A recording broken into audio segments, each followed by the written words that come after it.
The thing about Swedish death cleaning is I freaking love it. And I'm going to get to that in a bit. And a lot of people are like, oh yeah, it's all about like not burdening your family. That's a part of it, and we will talk about that. But there is some more deeper stuff that I want to get to further on that I think is almost more important. I'm telling you, I just went through here not long ago and got rid of stuff. So there's not that much that I think I'll be able to declutter, but there are definitely some things I can. Like some things, they just are not going to fit well. Like these shorts, they just don't fit well. So I'm gonna get rid of those. If this is your first time here, my name is Robyn, and I helped overwhelm people to declutter the excess, the stuff that is burdening them, the stuff that is holding them back so that they can create a life that they absolutely love. The Gentle Art of Swedish Death Cleaning was written by a lady named Margareta Magnusson, and she talks about something called döstädning, which is basically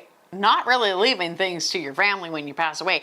And if you think about back to the Viking days, you know, a Viking would die, all of his stuff would be piled on top of him. They'd set his boat on fire and push it out into the fjord. So I could see how that would be a thing, and in all honesty is kind of a gift in a way, because your family members don't necessarily want to deal with all of your stuff when you pass away.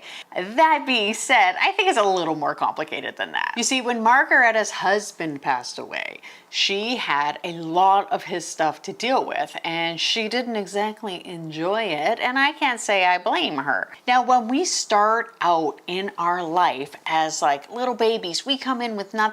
We actually don't need much, even though parents buy so many things, but you know what? I myself was totally guilty of that, so I'm not going to criticize people. And that stuff just continues. One thing I will say about kids and Swedish death cleaning is that it is a good lesson not to be like, hey child, you're going to die one day just like the rest of us are, but to say like, I think that it's very valuable that we don't rely on stuff so much, and if we're not using something that we pass it on. That's sort of like a quick lesson for kids, but back to the adult stuff. So here's the thing. You truly are saving your family the burden when you do the vast majority of your decluttering. Because let's face it, I would say 80% of the stuff that we own, we don't actually use, and 20% of it we do. And if I show you in my closet, even though I really decluttered it like a couple of years ago, there still is stuff that I can declutter. And when we pass away, if we have to go through our family members' things, it can be very tiresome and awkward. There can be some very interesting things. Margareta said she found cartons of cigarettes in her mom's stuff. And she was like, okay, so turns out mom was actually a closet smoker. Which, you know, I'm sure her mom, like when she, I don't know her mom, but if it was me, I would be like, okay, they caught me, haha, that's funny. I like to think I would be like, kind of like a funny ghost, like I would laugh a lot. But you know what? She also found a thing of arsenic because her parents lived through the Second World War. And so her dad had arsenic for if they got invaded by the Nazis.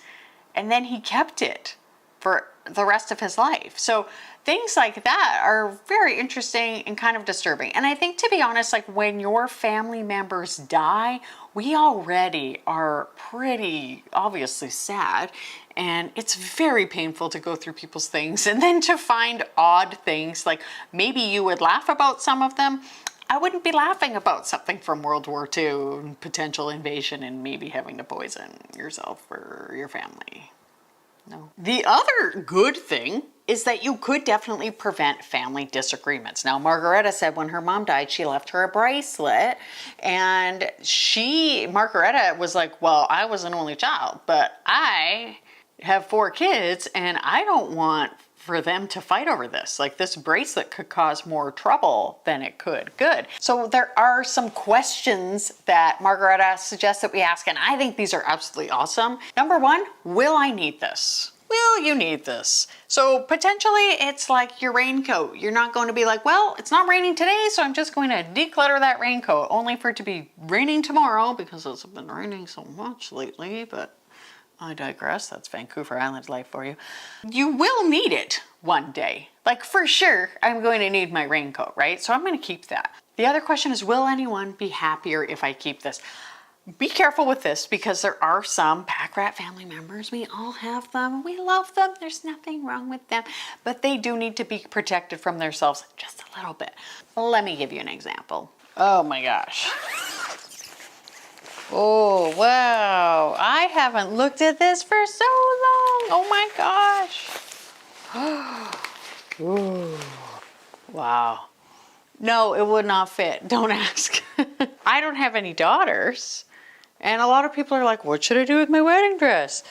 This, I think, is a somewhat understated wedding dress. I had straps added just because I didn't want it to be sleeveless for whatever reason. And so like, what would I do with this? Like, my granddaughter might want it one day. Would somebody be happy if I kept this? There actually might be somebody who I don't even know who might be happy. Now I know you guys are like, whoa, whoa, whoa, that opens a whole total can of worms.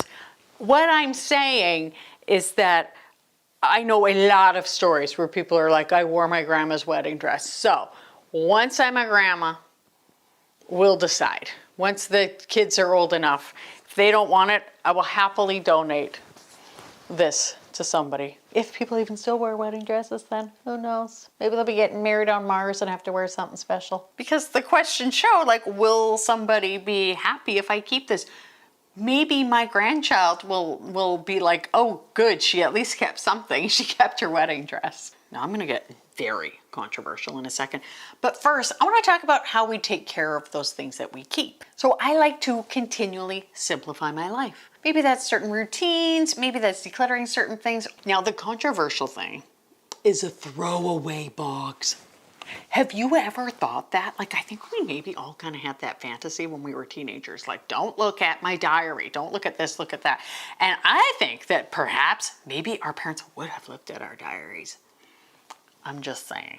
So what Margaretta suggests is putting certain things in a box, letters, diaries, whatever, that you don't want your family members to look at. So what you do, put them in the box and then put a label on top that says, throw away when I die, do not open. You can pray that your family listens to this and honors it, and I would hope so. I don't know. There also is the Cabinet of Ugly, also known as foolscap, which makes me think of foolscap paper that teachers used to talk about when we were kids, but whatever. So that is apparently something that Swedish people had, which was like a cabinet where you would put gifts that you were given that you didn't necessarily want to keep, but that you also couldn't give away or re-gift. And you felt bad getting rid of them, so you just like kept them in this cupboard. And what I love is Margaretta's like, no, do not do that. And that is like 100% what I recommend. Maybe you just need to create a second Facebook account so that you can sell things on Facebook Marketplace without your family knowing that you're selling the things that you gave them. And I also, first of all, I do want to say that I respect and honor the practice of gift giving. I think it's a lovely way to show people love. I like to give gifts, but I want to give a gift where I am like, I know that this person will want this. Like my friend Lindsay and I, we saw this beautiful bowl for my friend Natasha, and we were like, this is for her. That felt so good. Instead of like at Christmas time where you're like, oh gosh, like I've got to get like my mom something and you don't know what to give her. So you just like give her like some scarf and she's like, thanks, even though she's got like already enough scarves. You know what I'm talking about? I digress. But the thing is, don't keep things out of guilt. Just don't. Sell them, give them away. Don't keep a foolscap. I'm probably pronouncing that wrong. The other part of Swedish death cleaning that is so important, and I actually think it's even more important than decluttering for the sake of your family members, is that where you spend your time in your life is what matters. Your environment matters. Yours. Not your husband's, not your kids, not your, I mean, yes, it does, but the reason why you're doing this is for you and then for them, obviously. But make sure that you're enjoying where you live. Make sure you're enjoying your environment. Make sure you don't have a bunch of extra things hanging around. Number one, maybe they're just like reminding you that time is passing and that doesn't necessarily feel good. Or number two, they're causing you that stress because the nagging unfinished tasks, the nuts, they stress us out. Because one of the very best things about life is life. And I know a lot of people suffer with depression and a lot of things can bring us down. But life is amazing. Like driving down the road and seeing a gorgeous sunset, or being cozy inside when it's pouring rain, or snuggling your kids or your grandkids when they're fresh out of the bath and they just smell so good and not bad. Or making cookies. Just like so many things are awesome in life. Like, let's love it and enjoy it. I made a video with 5 other ways that you can declutter, maybe something a little gentler or something a little more extreme. See what you think. Click here. Thank you so much for watching, and I'll see you next time. Bye.